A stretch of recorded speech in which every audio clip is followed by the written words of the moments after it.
Monsieur Pierre Diarra, vous avez écrit la postface à ce livre collectif Mission universelle et tribalité. Qu'en dites-vous?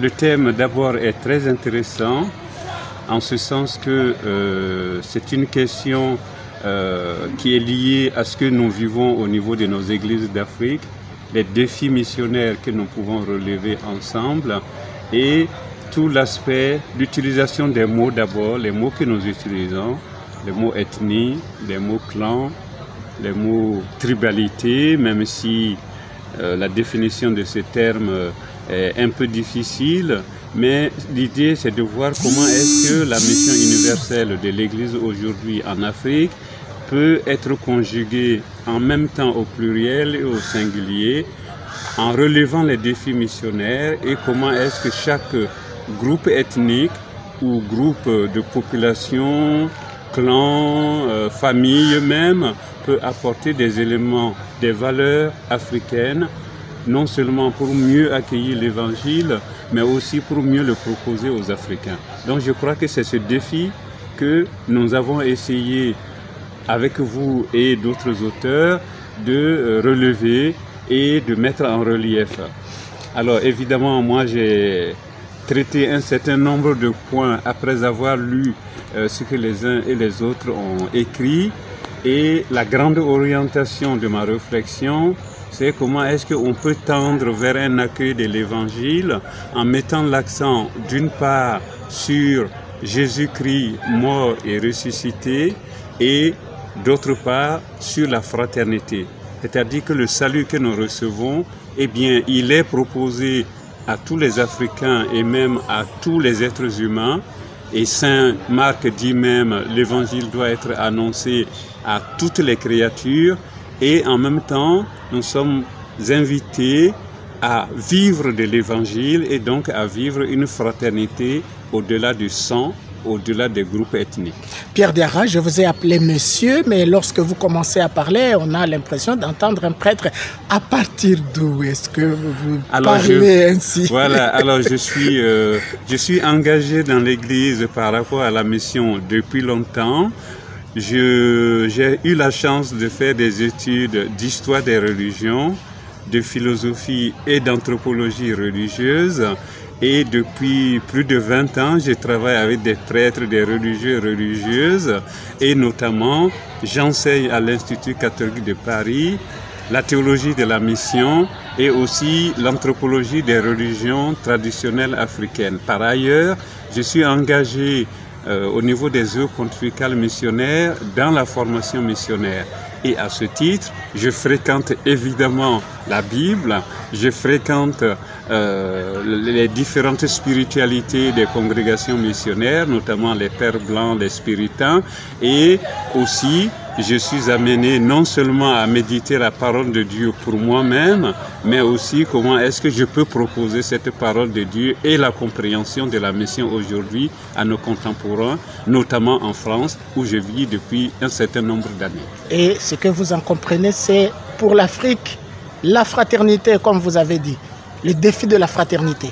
Alors les défis de la fraternité en Afrique sont d'autant plus importants que les peuples sont très divers, que nous sommes très nombreux, que nous n'avons pas les mêmes appartenances au niveau des populations, mais il y a un fond commun qui permet justement non seulement de voir les différences, mais aussi de rentrer dans une logique de fraternité, de liens sociaux.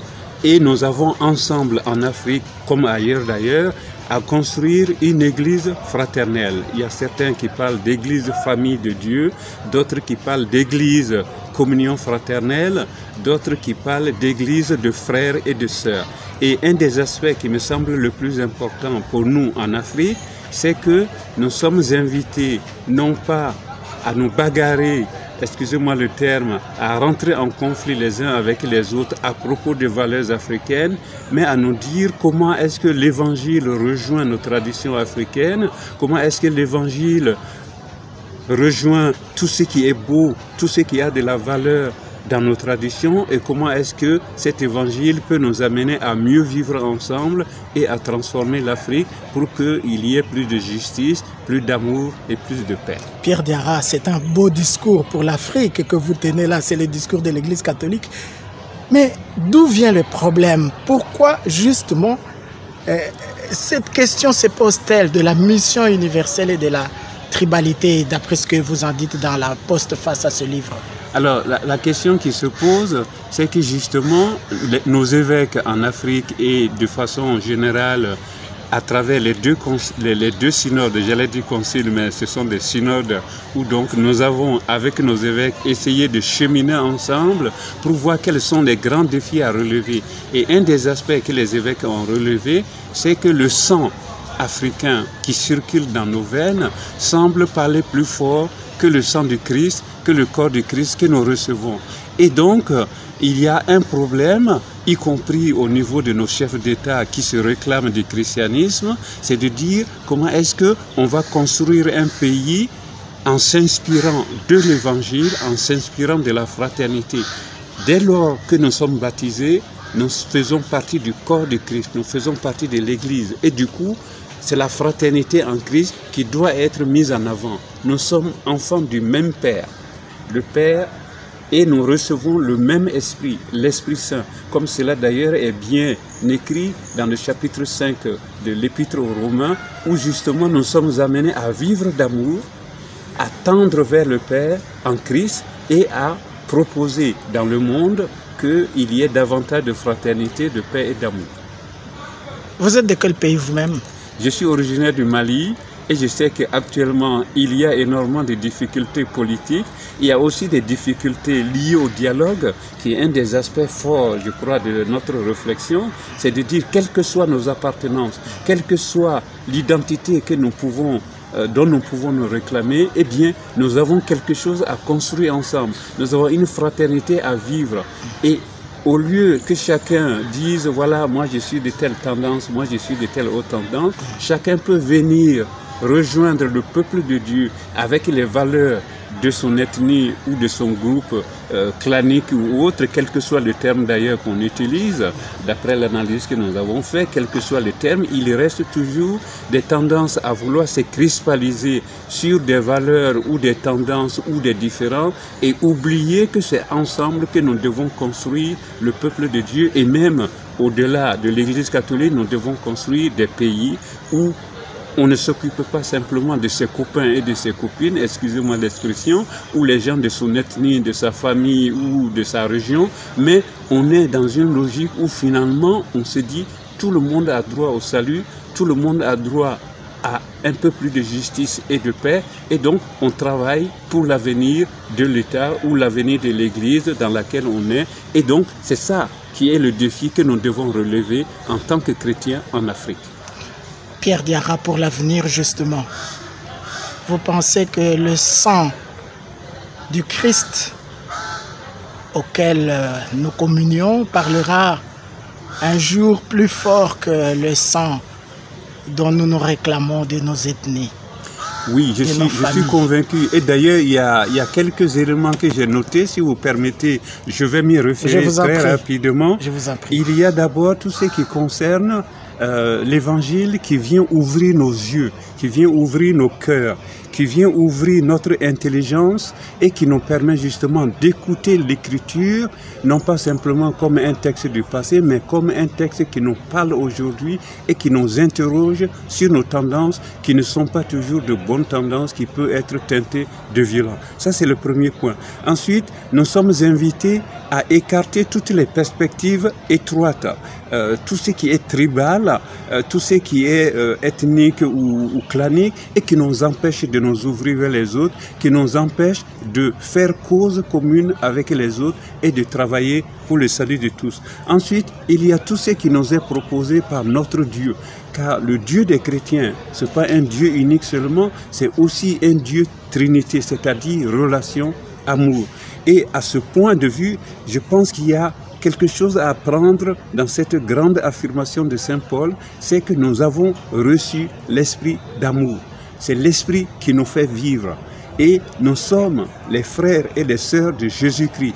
Nous sommes fils du Père qui nous aime et qui veut que tous les hommes, toutes les femmes, et même on pourrait étendre tout le cosmos, soient sauvés. Et cela est bien exprimé dans la première lettre à Timothée, au chapitre 2, versets 4 et suivants, où justement on nous dit Jésus-Christ, c'est vraiment l'unique médiateur du Père qui veut que tous les hommes, tous les êtres humains soient sauvés. Ensuite, il y a tout ce qui concerne cette écriture ou cette parole, l'évangile qui vient nous bousculer dans nos tendances tribales et qui fait que nous sommes renvoyés à l'évangile de Matthieu au chapitre 5, à la fin. Vous donc, soyez parfaits comme votre Père est parfait. Ou en reliant cela à Saint Luc, vous donc soyez miséricordieux comme votre Père céleste est miséricordieux. Ensuite, il y a cet aspect qui est fort chez le pape François et qui ne cesse de nous renouveler, c'est-à-dire ce qu'il appelle la sortie missionnaire.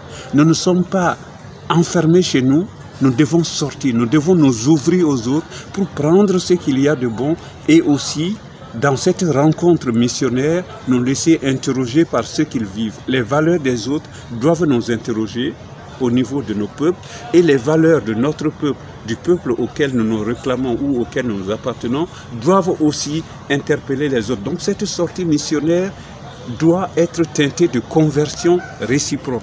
Les autres, parce que justement nous leur proposons l'évangile et parce qu'en retour ils nous proposent l'évangile, eh bien nous rentrons dans une logique de conversion. Et c'est là justement où on peut dire que nous sommes dans une logique de construction d'une église de frères et de sœurs.